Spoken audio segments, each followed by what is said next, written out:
This is Michael Kaplan from TAGA, and today we have the absolute honor to be here at the house of Mr. Bucky Pizzarelli. Thank you. Thank you very much. Thank you so much, sir.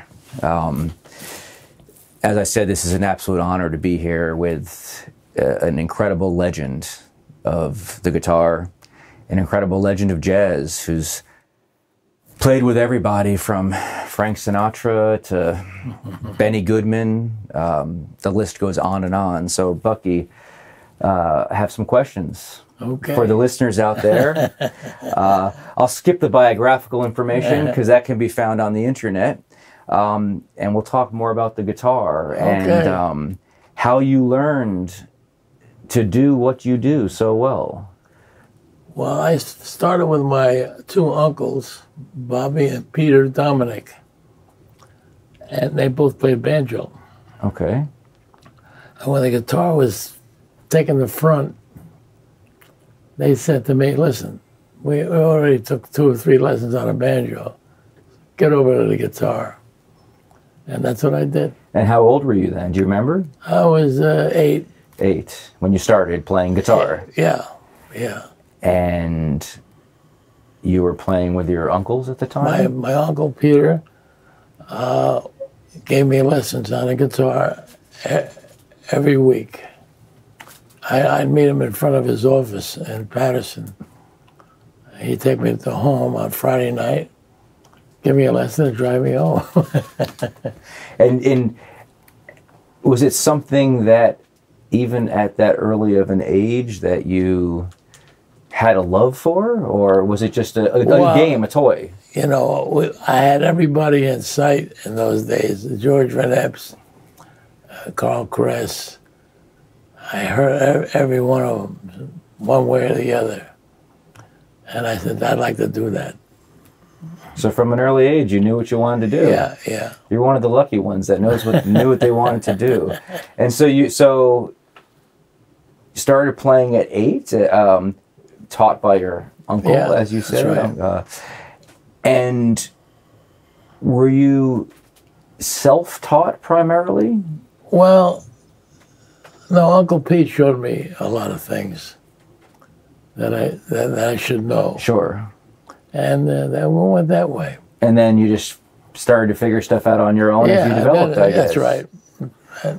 And how did you learn, for example, to read music or to read a lead sheet, or is that from experience? I got into high school, and the orchestra was very good. They had no guitar. There was no book for a guitar. So you wrote the book? No, they gave me a bass fiddle to play on. Oh, really? So I learned on the bass, and I'm glad I did. It was sensational. Yeah.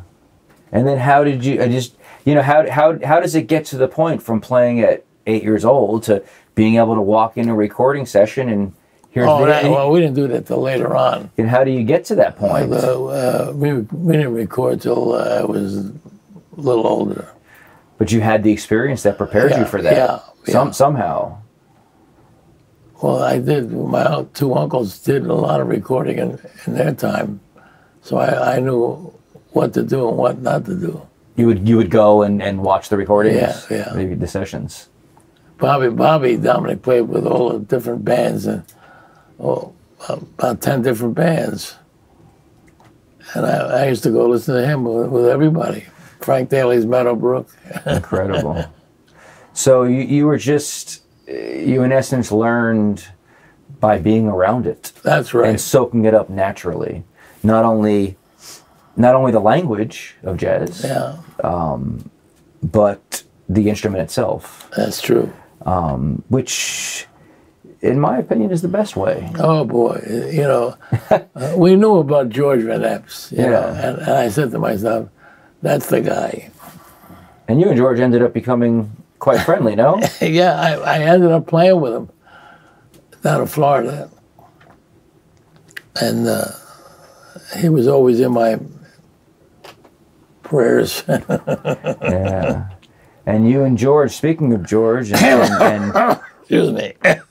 Speaking of George and And the 7-string, since we're talking about George, you know, you're known for playing the 7th string. That's right. You told me a little while ago you switched over from 6-string to 7-string in 1969? Yeah, well, when I had the 7th string, I was associated with George Barnes.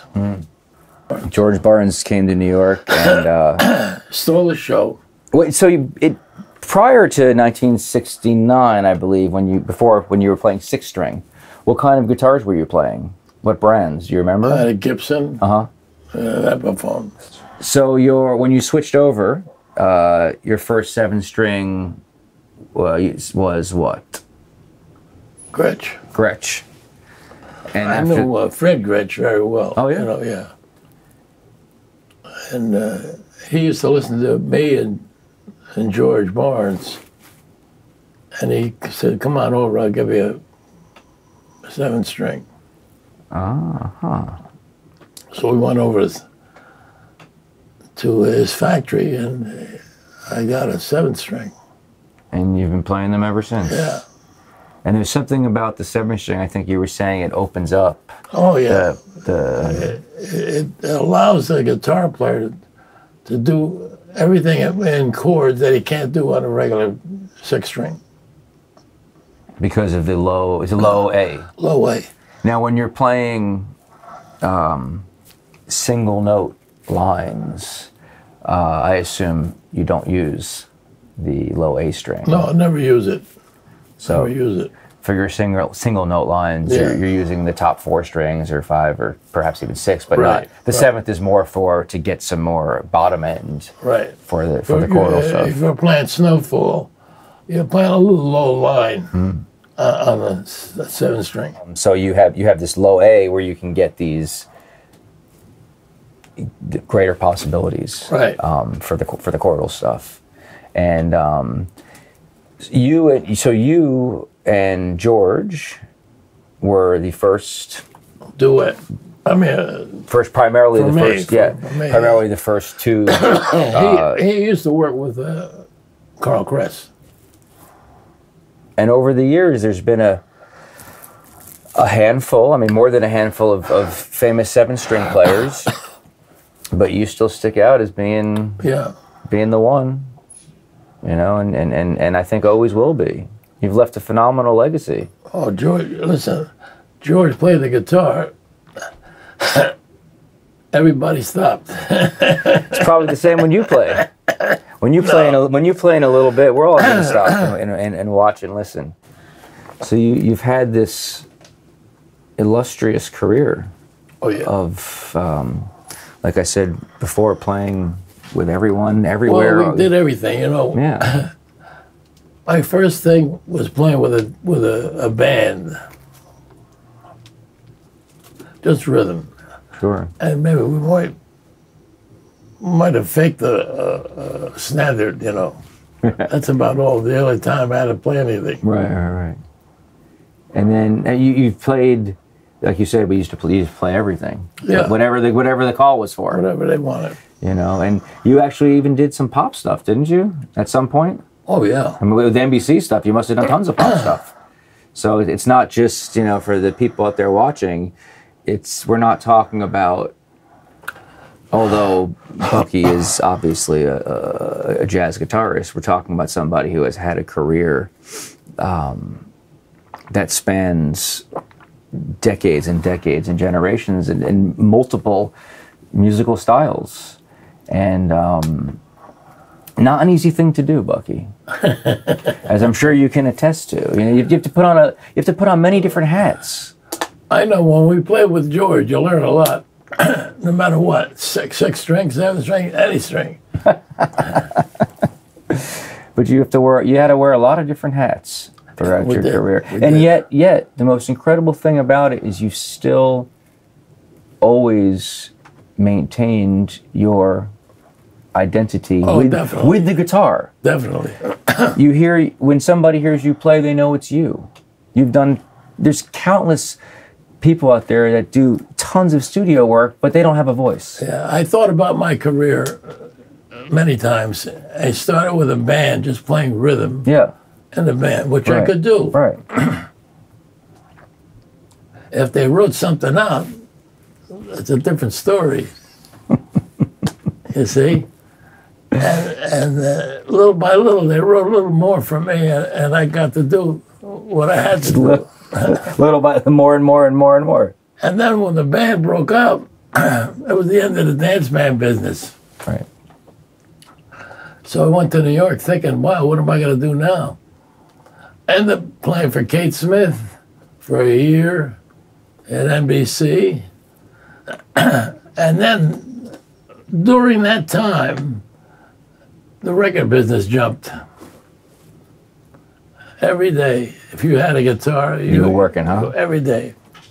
Oh, and anything, anyhow, anyway, anybody? Anyway. Wow. And so you were just in the studio all the time? That's right. I was from Kate Smith to the recording. Right. I was on a staff at NBC. I did the Tonight Show. Yeah. So I did that 3 or 4 times a week. That was like a day gig, right? Yeah, during the day? Yeah. Well, they played a show. They recorded the show in the afternoon. Right. Then they played the show at night, midnight. Right. But that leaves you up for the rest of the afternoon and night to go play and gig and do whatever else, you know, to go do other stuff. I was lucky, you know, and I happened to be in all those changes. Yeah. I guess right place, right time, and certainly the right amount of talent. And the right personality, because you have to have a certain type of personality to, number one, survive in this business, and number two, to be personable enough to get the work. That's something else that some people might not have. That's right. What is there anybody that sticks out in your mind as just being an absolute thrill to play with? To play with? Yeah, somebody that just really sticks out as just a blast to play with. Or a company. Or it was George Barnes for me. George Barnes? Because he was a master single string player. And he made that thing talk. Is there any... no 7 string, 6 string. Yeah. Is there anybody that you didn't get a chance to play with that you wish you had? No, we played with Tony Mottola. He did a lot of recordings, you know. So I said, if I played rhythm, he'd play all the solos. So you've pretty much played with everybody you wanted to. Yeah, Tony Mottola was big in those days too. Yeah, sure. Did you ever play with Ella? No. Never worked with her. Frank, of course. Yeah, recently my son and I played for one of the Beatles. Which one? Paul McCartney's. Paul McCartney. Kisses on the bottom. Yeah, Kisses. I didn't know that. Yeah, we won an award. The name of it was Kisses on the Bottom. I will definitely check that out. What do you say we get this instructional video going? No.